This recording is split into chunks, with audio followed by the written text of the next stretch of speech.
Our guest today on Extinction Radio is Stuart Scot.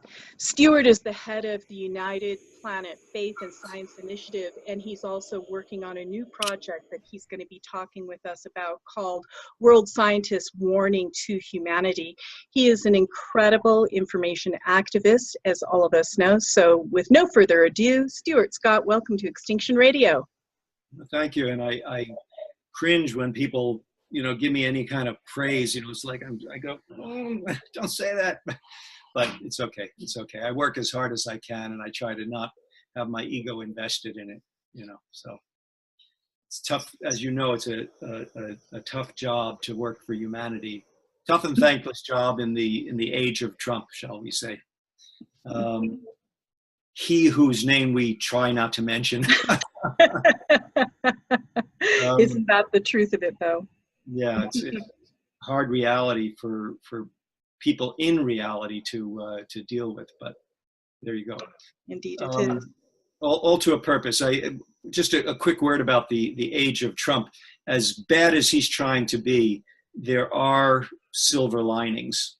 For instance, somebody I know in Thailand, he's Dutch but living in Thailand now, he wrote me this morning and said that the trade war will be slowing down the economy, and so it's good for, it's kind of, and yes, as you know, Jennifer, my attitude is that our ecological problems are being caused by an economic system that doesn't want to know about limits to the planet, doesn't want to factor in any ecological destruction or any damage or any ethical considerations. It's a gonzo economic system that only believes in profit. That's all. Money. And how can you possibly survive or thrive with an economic system chewing up the planet as quickly as it can for the sake of money? Anyhow, so I got my editorial bias out of the way in the first minute of our conversation. So yeah, I'm working now with a group of scientists who call themselves the Alliance of World Scientists. And the history of the world scientists warning to humanity goes back, goes back 25 years. In 1992, the year of the Rio conference, the Rio Earth Summit, a group of scientists, 1,500, I think, signed a document called, a short one-pager called World Scientists Warning to Humanity, and it outlined the challenges. And it was signed by roughly 1,500 scientists, and it was published online by the Union of Concerned Scientists. Well, 25 years later, another group of scientists took a look back to see how we'd done on the scales of measurement that the first group was considering to be so threatening to humanity. And they basically found, with very few exceptions, that the trends were still down, disturbingly so. The few bright spots were that there were limited progress with population control, shall we say, or the reduction of the increasing rate of population. A few areas of success there through the education of women and contraception and other things that were working. And the other limited success was with the getting the ozone hole under control, or the Montreal protocols. Now, recently we've had disturbing news that they've detected an upswing in those greenhouse gases, the chlorofluorocarbons, and they've traced it to factories in China that are ignoring the ban because they basically didn't know. They knew the stuff was bad for the environment, but whatever. But when interviewed, the head of one of those companies said, well, there are cheaper alternatives, so it only makes sense we're going to use the cheaper alternatives. Like, education was not there. And China is pretty strong nowadays on their environmental curve. So I have to give them kudos. Anytime somebody, American or European, listens to me and says, well, how about China? I say, oh, are you kidding? They're much more on it than we are. They've got a bigger problem, but they're more on it. Anyhow, excuse my digressions. I'm one digression after another. So 25 years later, this group of scientists re-examined these stressors, I call them. And they came out with the World Scientists' Warning to Humanity, a second notice. And it was a peer-reviewed paper that was published in the journal Bioscience. And it got, there's a measure of the popularity of scientific documents. I forget the name of it, but they measure how quoted it is and how reviewed it is. And it's gotten one of the highest scores. So it was really wildly popular. It was a meme within the scientific community. And in this article, this second notice, they noticed we're still headed downward, disturbingly so. And they didn't call it final notice, but other people wrote articles about it saying this is our final notice. Of course, climate change is way up there as one of the biggest stressors, but they went over a bunch of them. And if you'll allow me to share my screen, may I? Okay, this is a website that I created for their, and let me go back to when you come to the website, here's where you come. And let me read the banner show. Our home is so small in the vastness of space. Our closest neighbors are lifeless, hostile places. Earth is a gift that enfolds the balance of life called nature. She is adorned with rivers, lakes, forests, oceans, and air. But we destroy the balance by cutting down the forests, and that's an aerial view of the Amazon. We use the oceans as a garbage dump. We buy and sell endangered species as decorations.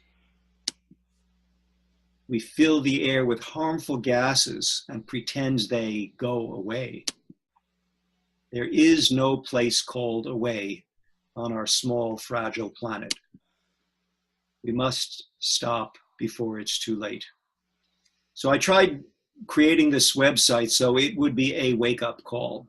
If you scroll down, you get the list of stressors in no special order.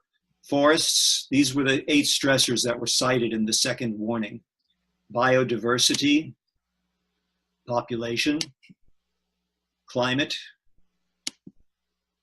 atmosphere, that is air pollution, clean water, and those are 2 shots of a reservoir in Northern California from approximately the same location. You can tell from the profile of the hills in the back. Oceans, and it takes a moment for people to grasp what that photo is. It's the curl of a wave that's been polluted with oil, floating oil. Yeah, and people, when they realize what it is, they cringe just as you did. Soil, that is soil erosion.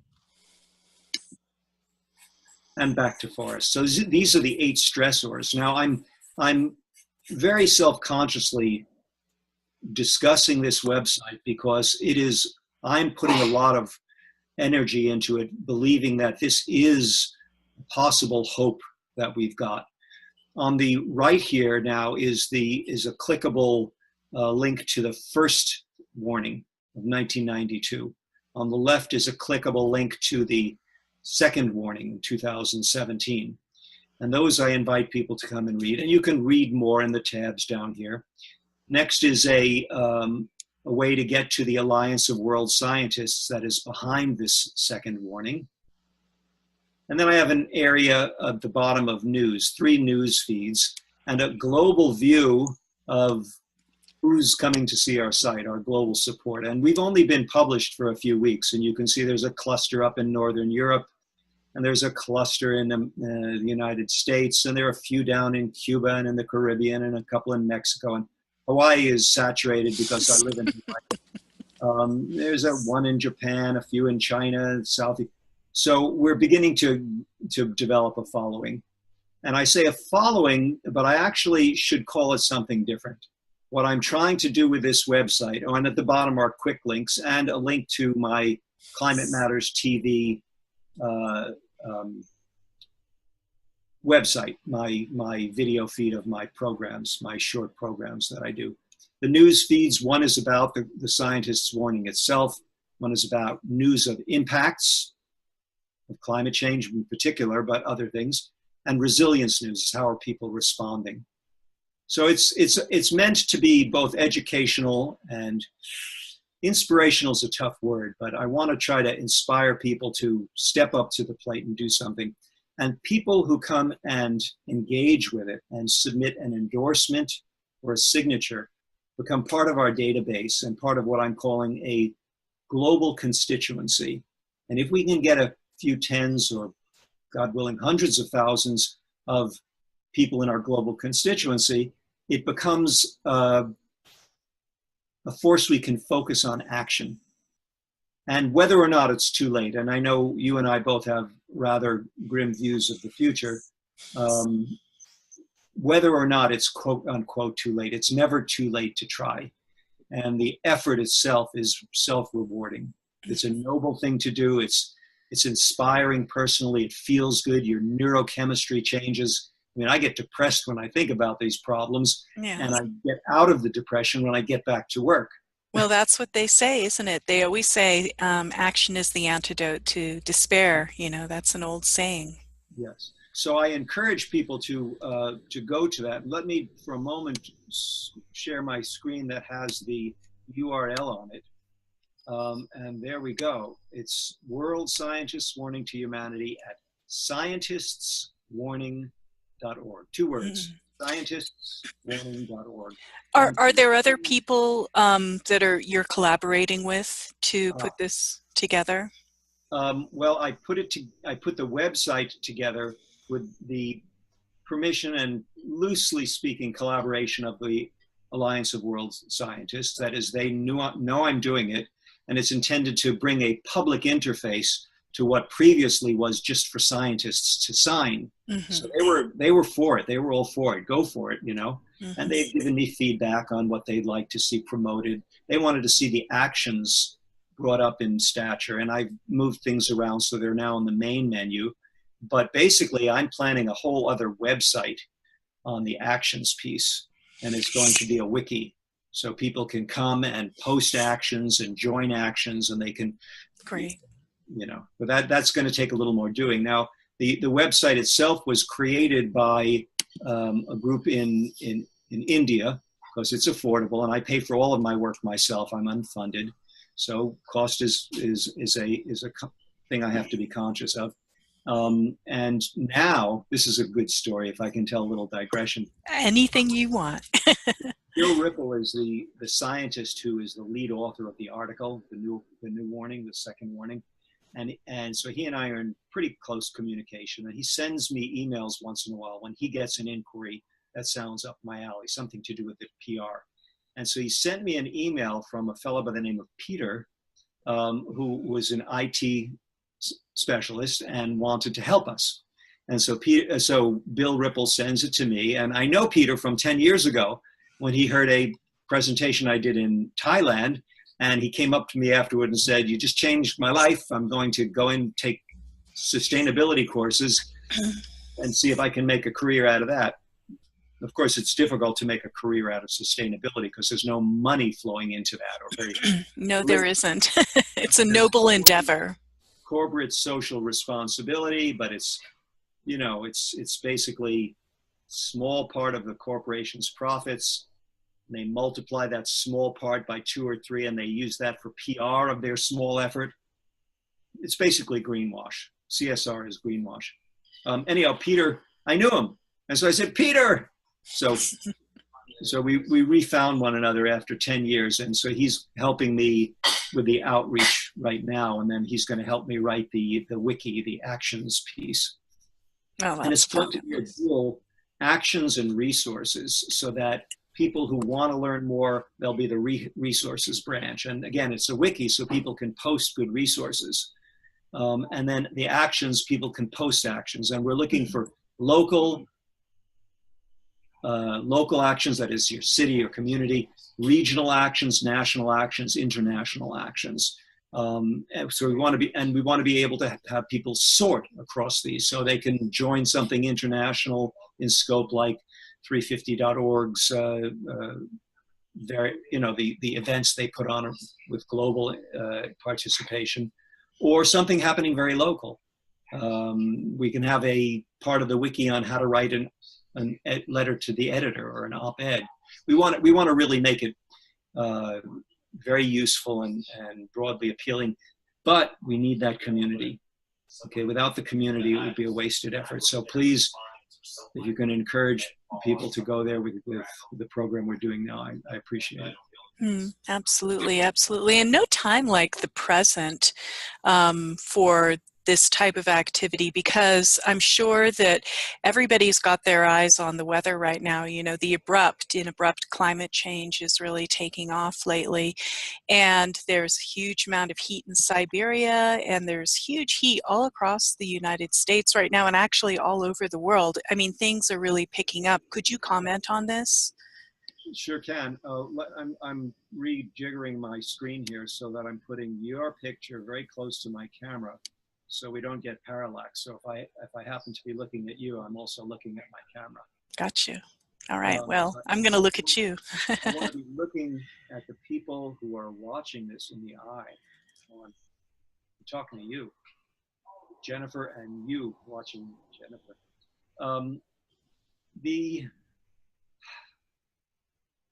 Let me digress a little bit. Everything about humanity and what we do is exponential. The growth of our population is exponential. The growth of our economies is exponential. It's hyper-exponential, because the economy is not only proportional to the population, but banks who drive the economy are incented to push out loans as fast as they possibly can. So you have some scatterbrained idea, you prove minimal competence, and they'll fund it because you got to pay back the loans. And if you don't pay back the loans, they go after you. And, so the banking system is very aggressively expanding the economy. Well, how does that economy expand? By soaking up nature, by digging and mining and throwing it away as fast as possible. It's absolutely insane, but and so I correct the record. It's not the only economic system possible, but it's the one that was put in place 100 years ago by J.P. Morgan in a coup staged at the University of Chicago. I'll leave it to your viewers to research that. Apparently, Naomi Klein has a very good exposition about that in her book called The Shock Doctrine. Mm-hmm. So I say apparently because I haven't read that book of hers yet, and I'll get myself a copy. So everything about what we do is exponential. Our footprint, our ecological footprint, is growing exponentially. Climate change is taking off exponentially. Well, the thing about exponential growth is it looks flat for a long time, increasing slightly. And then all of a sudden it comes to the inflection point where it takes up. For instance, if population increases by 2% a year and the population doubles in about 40 years, a little under 40 years. Well, currently the growth rate of our global population is a little under 2%. So we are doubling on the rate of doubling every 40 or 50 years, but we don't have the resources, we don't have the land left, to really support that population. So during the lifetime of those alive today, especially those in midlife or under, they will see some really remarkable things. And you and I probably agree that even those of us who would like to feel like, oh, that's for my kids to worry about. No, it's for us all to worry about and do something about. More than worry, more than fret, is get active, do something for God's sake. So yes, the heat waves are increasing exponentially. That doesn't mean every day is hotter than the day before, because the hot and cold, the ocean rise, it moves in waves, but those waves are ever upward. Mm-hmm. Okay, so the king tides was a term that was used only in the Pacific Islands for a while, but now it's used in Hawaii, and I'm told it's used globally. It's basically the high tides where nature conspires to make it a full moon and a high tide and warm weather, and so the ocean rise is only partly moved by the melting ice of the poles and the glaciers. It's moved by the heating of water. As the ocean warms, water expands when it warms. So we've got, and all of this is going exponential. Mm-hmm. Now, from the human perspective, it's not like zoom, but from the geological perspective, it is zoom.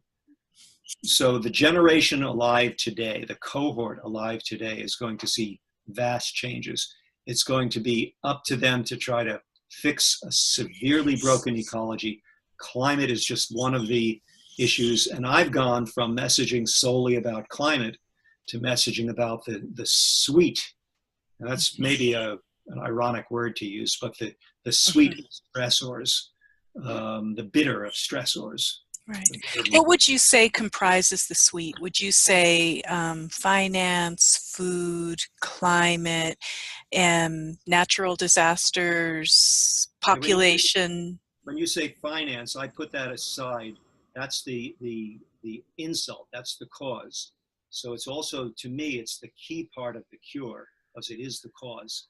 And if we could get bankers, the wealthy, the ones who are the most controlled, most locked into having to make a profit, to realize that the system that they're signed up with, the way they were educated, is flawed, is defective. If we could get that, that would be the fastest way to deal with the problem. Right. It's a tough rap, but that is where I aim. My message is something that a central banker can listen to and not feel like I'm blaming him. Mm-hmm. He's also being controlled by what I call the meme of money. Well, I was going to ask you about the meme of money, because last time we spoke, we did speak about money as being a meme, and you said it could be changed. Do you still think so? Yeah, I mean, how much? Who knows? For instance, okay, could be changed. I like to cite the game of Monopoly as one of the prime constituents of the current pernicious economic system we have, where our children, and Monopoly is arguably the most popular board game on earth, arguably, certainly in the developed world, where you can go out and shell out for one of these board games. But you know, they've got the Star Wars edition, and they've got the this edition, and it's shelf space, all about shelf space.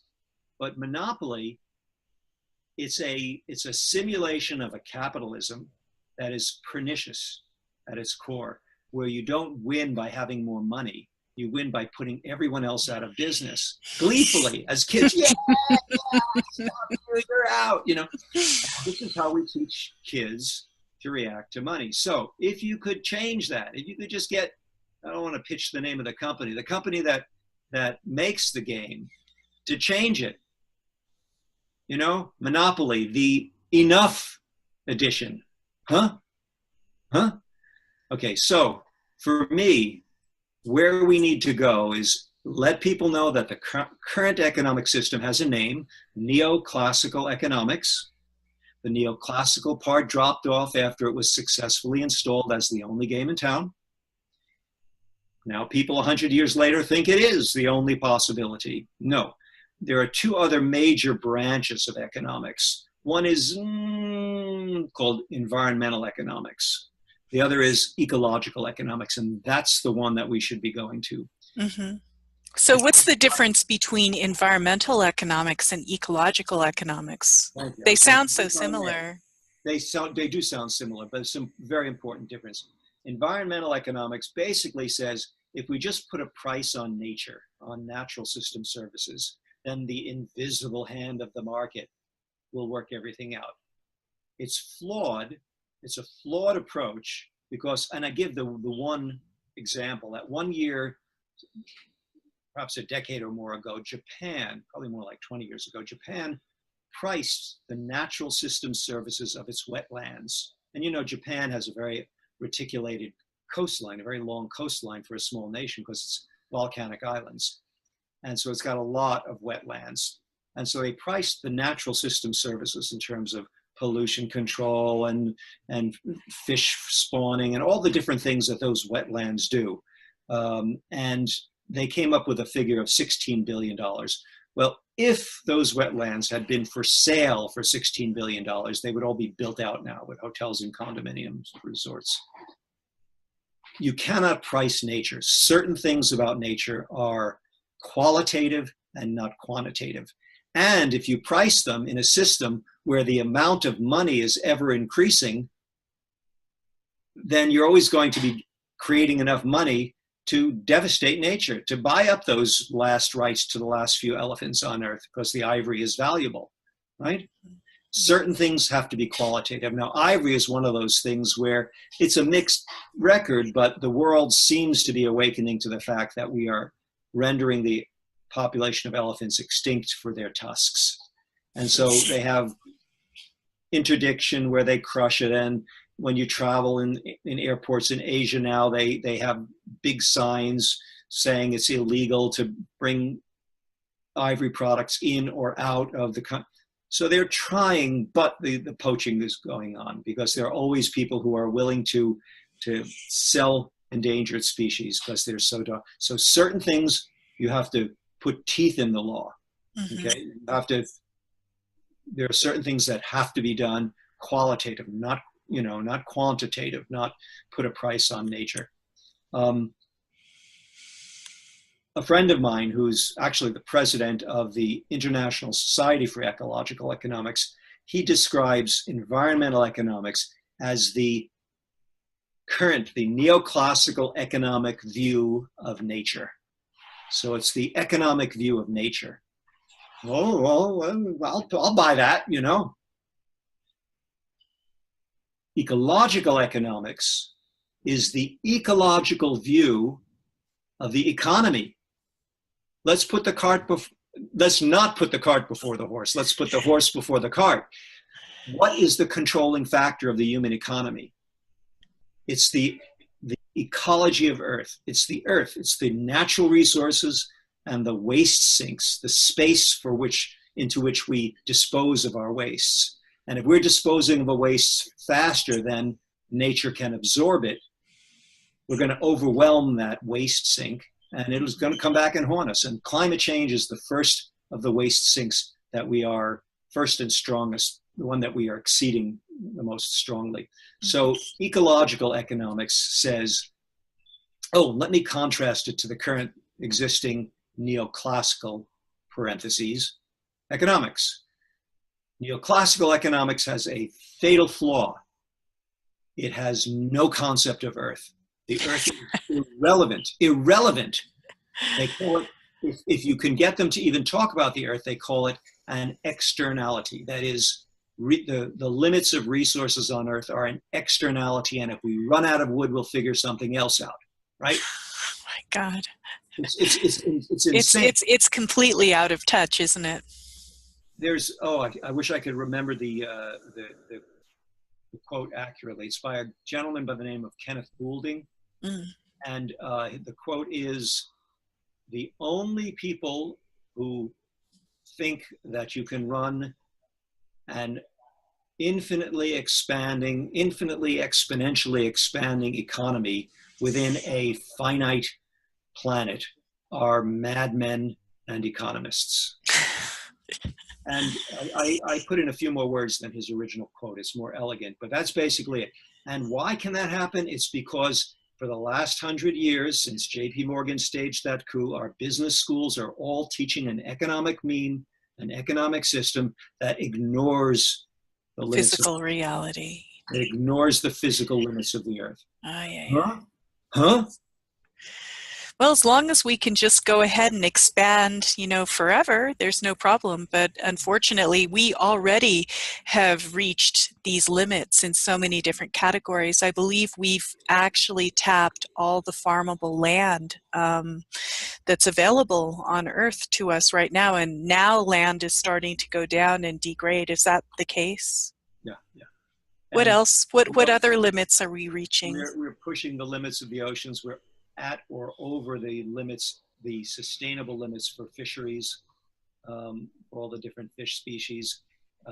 We're creating hypoxic zones, that is, zones without oxygen at the mouths of major rivers in the industrialized nations, where no life can exist because there's no oxygen. We're having toxic algal blooms. We're changing the ecologies of Earth in ways that will come back and bite us on the ass very hard. Everybody always wants to know, how fast is this thing going to wind down? I know none of us know. I know that there are so many factors and there's so many different things that are happening, but do you have any sort of prescient vision about how it is going to unfold and time frame? Okay, thank you for asking that, and I'll give a shoot from the hip on it. Within the next 10 years, nature's going to slap us silly. Okay, I'm not going to be more detailed than that because it's a mistake to put a date on it, I believe. Because then if that date comes and goes and it happens, then everybody says, you see, we told you. And this has happened before. I mean, it was said we have to put something in place by 2015 or else. And then they keep moving the goalposts down because you never want to tell humanity, it's all over, guys. You don't. You want to keep people at least believing there's some hope. Right. So Christiana Figueres, who was the last executive secretary of the UNFCCC, climate secretariat, she now is the head of an NGO she created called Global Optimism. Okay, we need some optimists. I don't know what she believes. Al Gore, he's showing the signs of despair, but he is a we can do this kind of guy. And I think that's needed, okay? Because he appeals to the middle of the bell curve, the people who are just waking up to there's a problem and you want to move them towards doing something about it. Personally, I think we're over the limit and falling, and we have to scramble back to safety as quickly as we possibly can. And maybe if we do, maybe our children will have it a little bit easier. And I'm speaking now with one of my two sons, possibly in the background. It's the 4th of July. One of my housemates and my son are, barbecuing. We're going to have a little celebration without fireworks. Maybe go down and see the fireworks at the beach. But I raised two sons who have this apocalyptic dad. It affected them in different ways. But one of my sons didn't see the point of taking a BA degree because, Dad, it's going to be a different world. I'm not going to use any of this stuff. And indeed, we're preparing our children for a world which is going to be vastly changed. Some of the fields will still exist, but there's going to be more than enough candidates to fill some of them. And some of the fields that we should be preparing people for, we're not, because there's no money flowing in there. Because again, the money flows to that which makes money, and sustainability doesn't make money currently. Mm-hmm. It's a what they call in business. It's not a cost sector. It's a cost department rather than a profit department. Mm-hmm. Yeah. So CSR, corporate social responsibility, is a cost to the business, but it gives them, kudos, and it gives a polluting company a slightly mellower and gentler persona. So, you know, it's money, some money does flow into it, but not nearly enough. Yeah. You know, I know what you mean. We have to kind of appeal to people's lower nature in order to make this thing work. And there is some carbon sequestration that produces like this black powder that can be used for other things. And so maybe you could somehow turn these things into instead of something that costs something that you can make a profit Yes. out of. Something maybe if you produce like, you know, all this black powder, you can make a whole product line of who knows how Absolutely, many things. absolutely, absolutely. There was a recent flurry of excitement when a Harvard professor, well, the news came out that a Harvard professor was involved in a business that was successfully creating a gasoline substitute um, out of by withdrawing carbon, sucking carbon dioxide out of the air. Whoa! And the cost was, it could be marketed for about $4 a gallon and make a profit. And that was said, well, you know, gasoline's getting up there, and in certain places it is $4 a gallon. So here we have something that's a potential. Now, I've since heard that there are some issues with it, you know, that it may or may not be quite so easy. But anything like that that comes along, we want to take to scale. We want to grow it as quickly as possible. So yes, there is a market in the, I'll have to say, in the astute investors who know there's a change coming. There's a market for any kind of technology which will be a profit, that it'll yield a product which is marketable at a profit. But we also need to level the playing field by imposing a realistic cost on those companies that currently exploit nature and damage civilization and damage future prospects of life by using the oceans and air and land as a free sewer. Why not? Hey, you know. And currently, the Trump administration, may they be damned, are removing. I say that, I thought about that while I was saying it, because karmically, and I believe in karma, it's you don't want to wish evil, because there's a kind of a Newtonian law of karma. When you wish evil on somebody, it's not good for your own karma. But I think their actions are self-damning, shall we say. May their actions be revealed for what they are, as purely motivated by greed.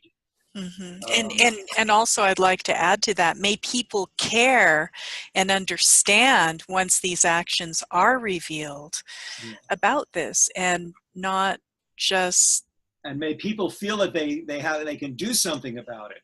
yeah. You know? Because one of the big problems is when people wake up to this, they feel helpless, like, I'm so small, what am I going to do? You know, I publish my email address in the clear at the beginning and end of all of the videos on my Climate Matters TV channel. And I never get any hate mail. I don't want to invite it, but I only get really sincere mail from people who want to help, you know. Sometimes I get people who are a little bit chatty and they have their own thing that they really want to, oh, well, why don't you help me get this to the, you know, the Secretary General of the United Nations? I say, well, I can't, you know, I don't know how to do that. But the feedback that I get a lot is, I want to do something, but I don't know what to do. And so I say, what's your skill set? I'll put you to work, you know. Well, it's wonderful. That is absolutely fabulous. So what are your plans for the next COP? Are you going to be attending the next COP, and where's that going to be? Do you know? I always insist when I interview people at no acronyms. So when I said yes. before, I modified it, Climate Secretariat. It's the UN branch that deals with climate negotiations. So the COP is the Conference of Parties. And I'm not sure if you're aware, you probably are, that there are COPs for various UN conventions. There's the Conference of Parties on Biodiversity. There's the Conference of Parties that agreed on the Montreal Protocols, you know. So the COP is an acronym for Conference of Parties. And the parties are the nation states that are part of the United Nations. I say nation states because I think Singapore is a member, and it's a tiny, tiny little, little nation state. Anyhow, the Conference of Parties that's most famous now is the COP for the climate negotiations, and this year they meet in Poland. And yes, I'm planning on going, but I don't take ocean crossings lightly because there's a huge carbon footprint. And so I'm going to that part of the world for about 3 months. I'm going to, on the way, stop and visit relatives in my son, who's on the eastern seaboard of the US, and my brother, who's in New York. And I'm going to accomplish as much as I can while I'm there. But when I travel, I try to make it for work, and I take my vacations, quote unquote. I enjoy nature wherever I am. I just love the earth wherever I am. I try to do my thing.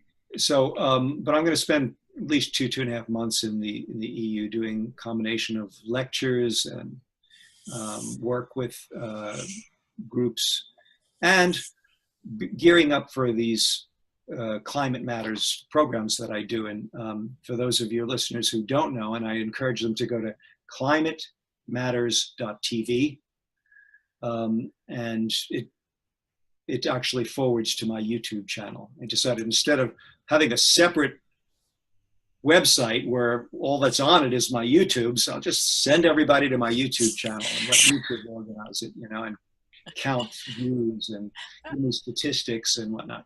I did find that out today. I was doing just a little bit of preliminary research to sort of, gear up and find out what was going on with you. And it was like, whatever I was pushing was always going to like, how do I keep ending up here? I decided it was, because I'm really kind of a sole proprietor. And proprietor is, again, it's used usually in terms of business, but my propriété is my propriety. My property, my propriety is about ecology, is trying to fix the ecosystem as much as I can. And so I'm a sole proprietor. I have people who help me. I can't afford to pay them more often than not. I mean, the website, scientistswarning.org, I paid a group in India. But in my interviewing, I put out 3 questions, one of which was, do you understand the ecological problems we face? And I forget the second one. But the third one is, are you only in it equated to, are you only in this for the money, or are you willing to go the extra mile because it's the right thing to do? Because I didn't want to get a group that's going to charge me for every little change I have to make. So that was one of my, I have a limited amount. I'm supposed to be retired. I'm not. Yeah. How's that retirement going anyway? You're pretty busy. I have never seen him. You're kind of like the whirling dervish right now, the Tasmanian devil. I mean, I see it. I watch you, and you're like, and then and I'm like, well, he's going. Well, you nailed me, because one of my spiritual influences is that I'm a Sufi, and the once a month Sufi dancing here where I live is this Saturday night. So I'm going to miss it because I'm going to be off again tomorrow evening. But I'm a Sufi, amongst other things. I'm an article written about me years ago called me a man of all faiths. Okay, so anyhow, so yes, all of this comes from a spiritual place. Of course. But I don't emphasize the spirituality because it's a showstopper for so many people. It's like, even people who go to church, it's like, what does this have to do with religion? People, God-fearing Christians will say, what is the Pope talking about climate change? You got no business to. You should be talking about, excuse me, we are tanking, we are killing off our children, the world that they're living in, and the Pope's got no right to talk about that. So when we last spoke, actually, we were talking about the Nobel Prize initiative that you were working on for, kind of like that triplicate. I think it was the Club of Rome. Oh my goodness, sorry, excuse me, I better turn that completely off.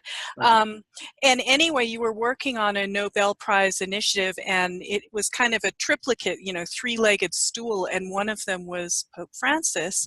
And we did have a conversation about his Laudato Si.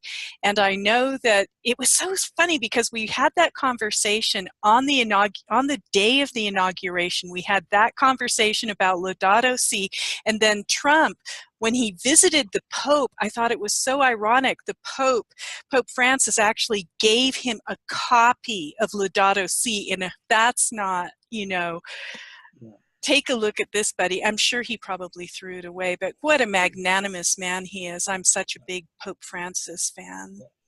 I actually try to work with the Vatican.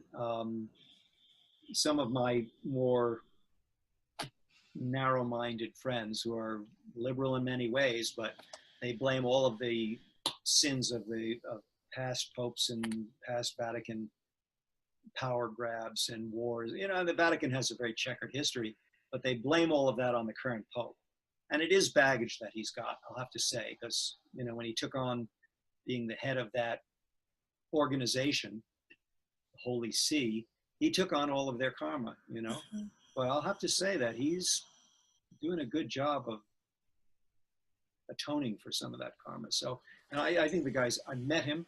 I think he's absolutely sincere. He's smart. I mean, you heard the story perhaps that recently he called the CEOs of all the fossil fuel companies to a meeting in Rome. No, I didn't hear about that. No, you did or did not? Did not, no. Go ahead and tell us, please. So this is within the last month, I believe, maybe 6 weeks, but he called them all to a meeting in Rome and basically gently read them the Riot Act and said, okay, in order to meet what you all know are the commitments, the weak commitments, I'm getting that, he didn't say it, of the Paris Agreement, for us to keep within safe limits so that we don't endanger our children and grandchildren. You can't burn all the fossil fuels that you own. And their reply was, well, fossil fuels are a bridge to the sustainable energies of the future. Bullshit. Excuse me. He didn't say that either. So the Pope's reply was, well, then why are you still exploring for new? Right. So he called them. He basically called them on their lying. Yeah. And that was noted in the press. So they are, again, I don't specifically blame them. They were educated in a system that says the only important thing is the money, the bottom line, and we incentivize them paying no attention to ecology because their stock options are dependent on the price, the future price of it. So they are by money incented to keep the price of their stock high. And imagine what would happen to their stock if they said, we are phasing out of oil. Now, I will say, I monitor these headlines, not as closely as I could or should. I only have so many hours in a day, and I'm whirling with all kinds of other things.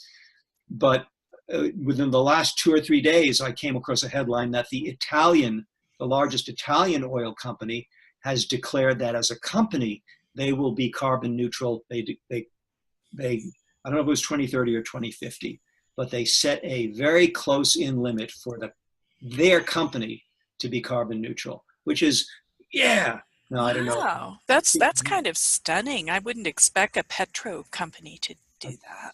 I think the initials of the company are ERI or ENI. I think it's ENI.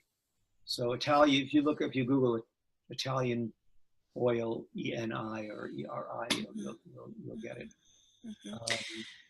I will say to the people watching that the way I monitor what's going on with the climate, and to a limited extent with other of our stressors, is with a free news accumulator called The Daily Climate.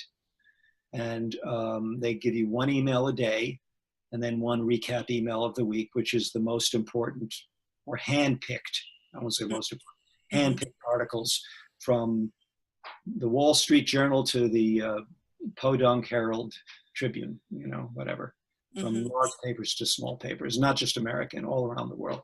So it's a very good way to kind of keep your fingers to the pulse of what's going on the planet. Interesting. Talking about keeping your pulse on the finger of what's going on, what do you see as far as turning points in the mass consciousness and awareness of our climate predicament, because this has kind of been an interest and a quest of mine, is to see if I can educate and sway mass consciousness just through simple education and things like that. You and me both. That's what we're doing. Mm-hmm. And I will say, please, anybody watching this, share this. Share it. Jennifer's going to kindly allow me to republish some of the content of this interview, but share it. If you get Jennifer's link, then share it. Share it widely. Share it around the world. Go into other communities. Be clever about it. What individuals can do is be clever about how they use their social media.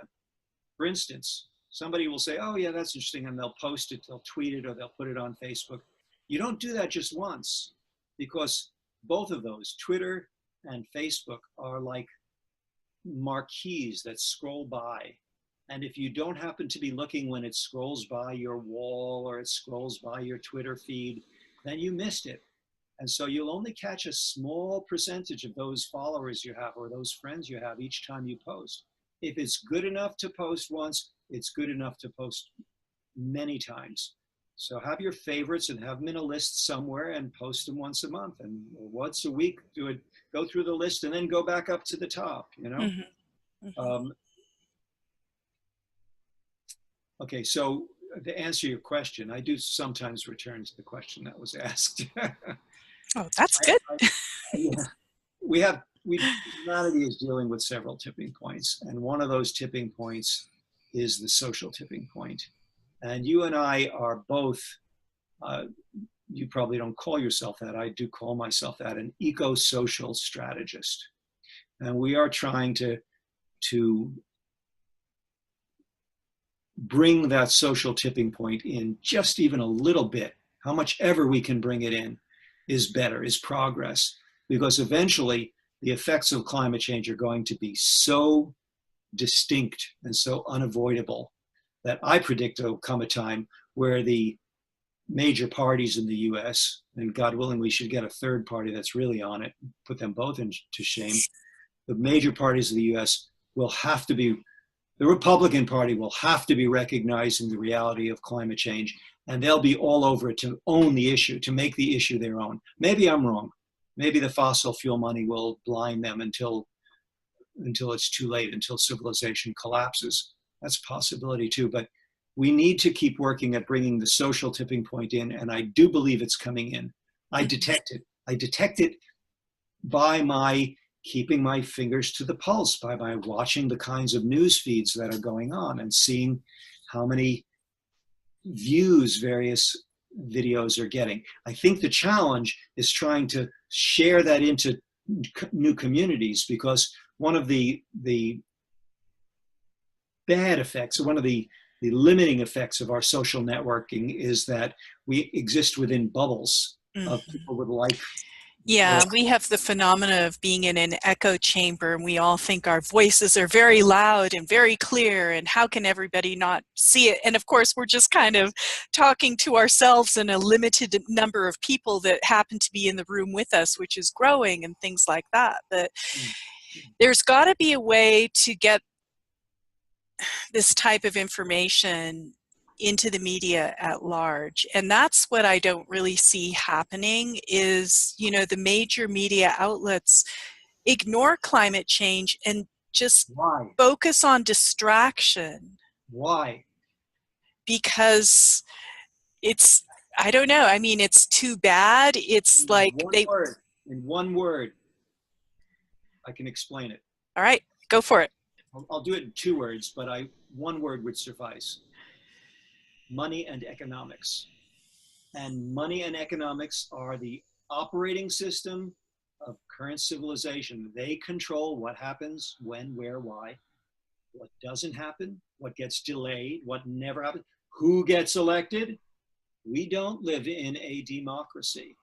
It's a sham democracy in the United States. We live in a monetocracy. You have to have a lot of money behind you to be a serious candidate. They won't even put you on a debate if you're running unless you're a serious candidate. And serious candidate means you have a war chest. What is the war chest? It's money. Okay, so money is the motivator. I call it a meme because I regard it as a living, breathing almost idea or body of ideas that pass itself from one person to another, one generation to another, one nation to another. And when they come and they invade your nation, it's all over. They take you over. I'll give you an example. Greece. Okay, they've just been bailed out by the internet. They had a prime minister who was willing to flip off the European community and say, we are going to default on our loans. And they beat him into submission somehow behind closed doors. And he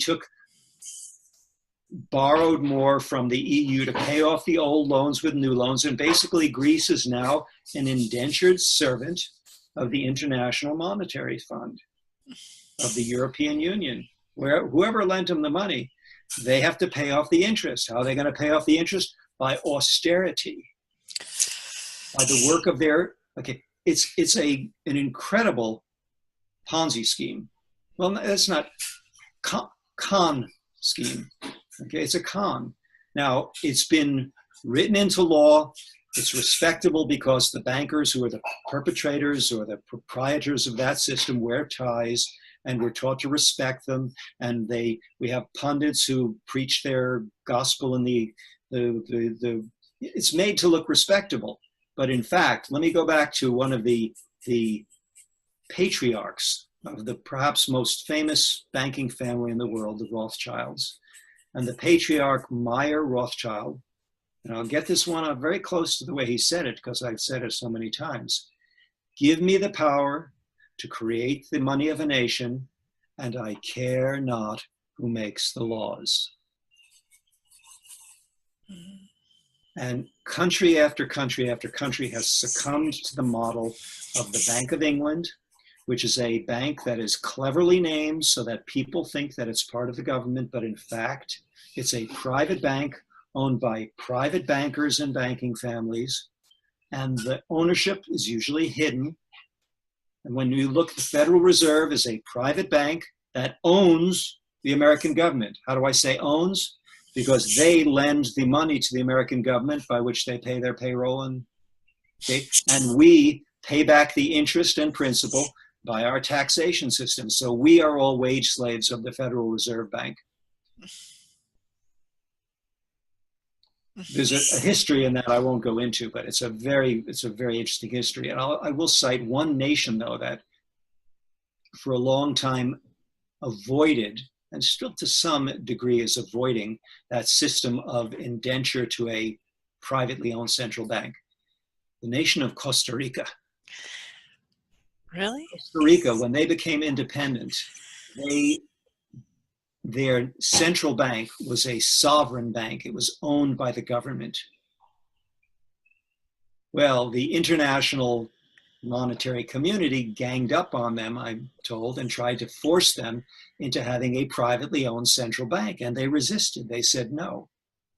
Finally, they succumbed to allowing foreign banks to do business in Costa Rica. But when you speak to Costa Ricans about these concepts of banking, of fiat currency that is willed into existence by central banks in other nations at a charge, a debt. So we will, yes, United States government, we will lend you $16 trillion, but you owe us that with interest starting today. And that creates the money. It doesn't come out of a vault. It creates the money. It's called fiat currency. You're willing it into existence. Costa Rica does not run on fiat currency. I'll cite back in the American history, one of the times of where the American economy was the most stable and the most true was back in the days of Abraham Lincoln, when the Republican Party was a liberal-minded Republican Party before they switched over. And he is famous for the greenbacks. They were called greenbacks because the currency that Lincoln authorized the Treasury to produce had a very green back to it. It's still kind of green, but it was very green then. And those greenbacks were backed by the full faith of the United States of America. Now they're not. They're no longer. They're, if you look on the American currency, it's a Federal Reserve note, and it's backed by nothing. If you, the guarantee is this note is backed by, how do they say it? Basically, if it gets dirty, we'll give you another one. That's what it amounts to, right? And you can tear a $100 bill in half and go to a bank and say, oh, I'm sorry, this got torn, and give it to the bank, and they'll give you another one. That's all. There's no gold backing it. I'm told there's no gold left in Fort Knox because the Chinese have called it all in. But I don't know. That's all rumor. I have no idea. And it's immaterial because there's not enough gold in the world to cover all of the money that's out there. So. Yeah. Well, it sounds that as long as we all kind of participate in the mass hypnosis of the meme of money, this thing will chug along for a while until we have something that happens like in 2008.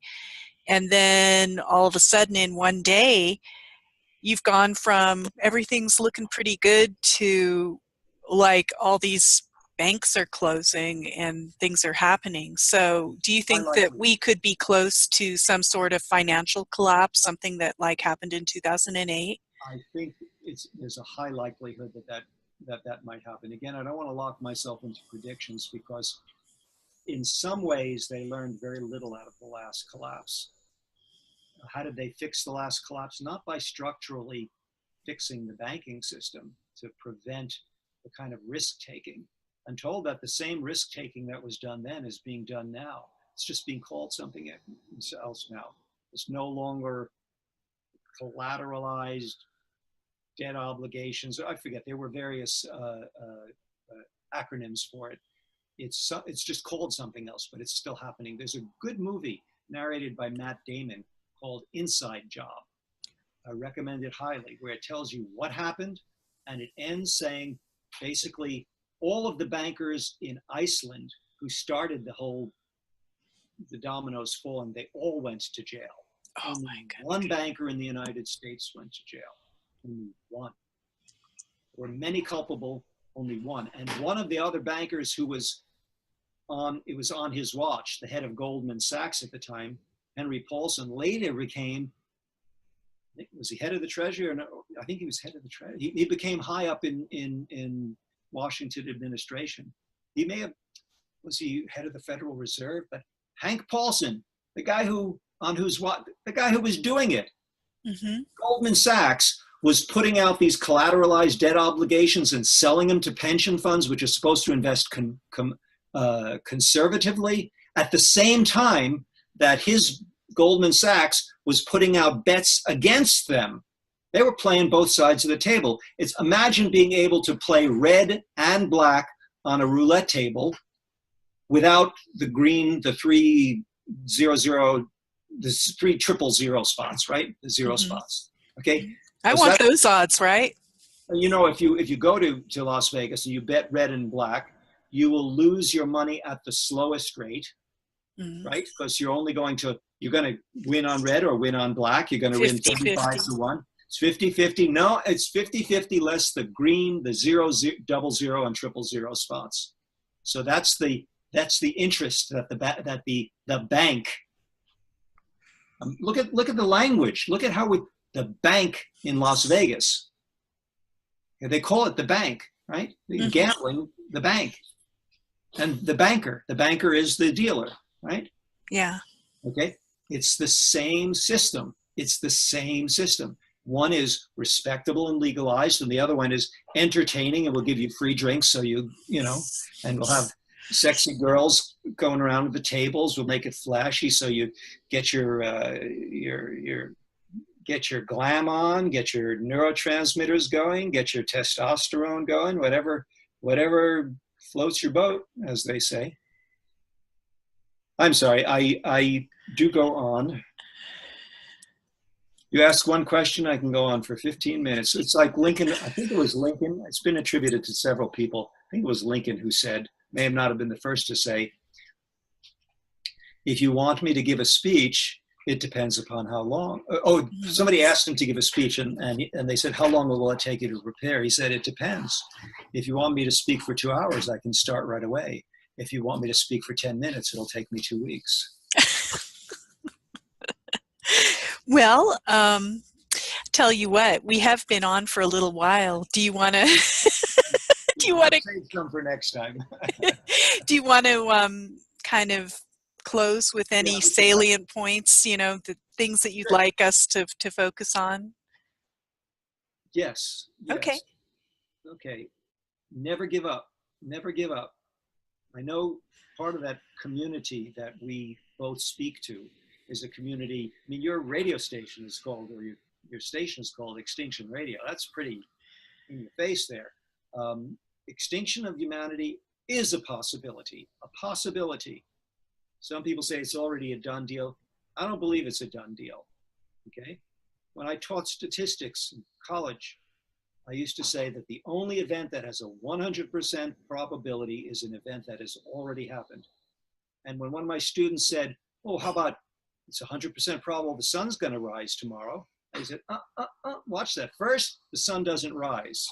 So it's only, right? The earth rotates. Mm-hmm. Right. Oh, well.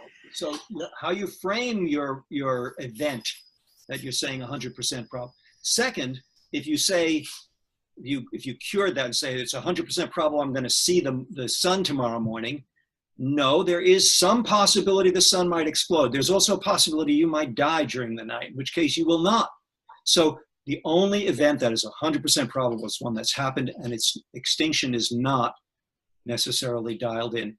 And the other side of that is, if all of us, everyone listening to this, does whatever they can do to get everybody else on board to doing something, that can create a great change. And the spiritual side of me says, at that point, we warrant something called mercy. So.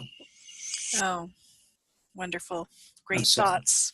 Whenever I invoke divinity, I go to tears. Yeah. It's all the time. It's not sadness. It's just something happens in the inner brain, and I get this shot of energy through the top of my head, goes into my heart, and that's what comes out my eyes. So there you go.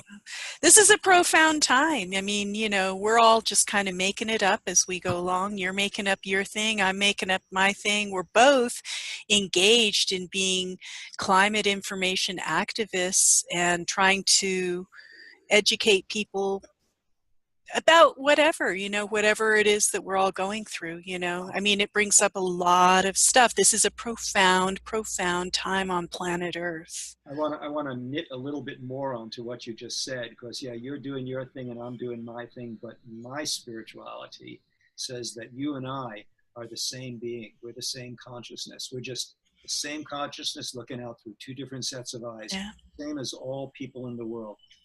Human beings are limited by the fact that we have egos that are trained to limit us, to associate us with our bodies and our thoughts and our emotions, when in fact, if we thought of us as the commonality, as all of us, and you are me and your welfare is my welfare, we wouldn't be in this fix. Well, that's exactly it. I mean, you hit on it in our last conversation as well. The problem is one of sickness. The problem is one of fear. The problem is one of separation and a misunderstanding of our nature. And I also feel the same way. You and I come of the same flame. If you go down deep enough between the two of us, we are the same. We are united. We are there. Yeah, that's why I call my NGO the United Planet. That's like United Nations Without Borders. We're a united planet. Faith and science initiative, because they're both important. They're both important. Science is the study of the material that we can measure. Faith is the study of the immaterial that we can't measure. And science says 95% of what's out there we can't measure. So that gives a whole lot of room for things that are maybe metaphysical. Faith. Yeah, well, I mean, it's not all said and done. Nobody really knows. There are a lot of things, including metaphysics, that will come into play in this time. And we're just going to have to witness it and just do the best that we can as individuals to try and sway the fulcrum of consciousness. Yep. And God bless you for what you do. And God bless you too, Stuart. May the force be with you. I love Thank the way you. George Lucas synthesized that. I call divinity the boss, capital B. And so I don't want to go on the George Lucas because that's a meme that, it's a commercialized meme, but I call it the boss. I take my inspiration from the boss. When I get a thought like, do this, I say to myself, okay, whether it's me and my imagination or my intuition, the boss has given me a download, a message, I'm just going to do it, Yeah, and absolutely. the times I've heard it real loud in my head and I've said in my mind, why me? I've got a very loud answer come back to me. It's like, whoa, okay, Yes. got it, okay. Yes. And sometimes it happens without you intending it to happen, which happened to me. Right. The door opens up. It just happened. You hear an imperative, and then you turn the corner, and there the person is.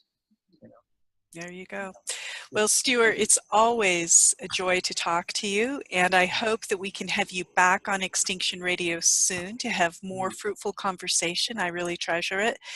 And be well in all you do. You're doing fabulous work out there.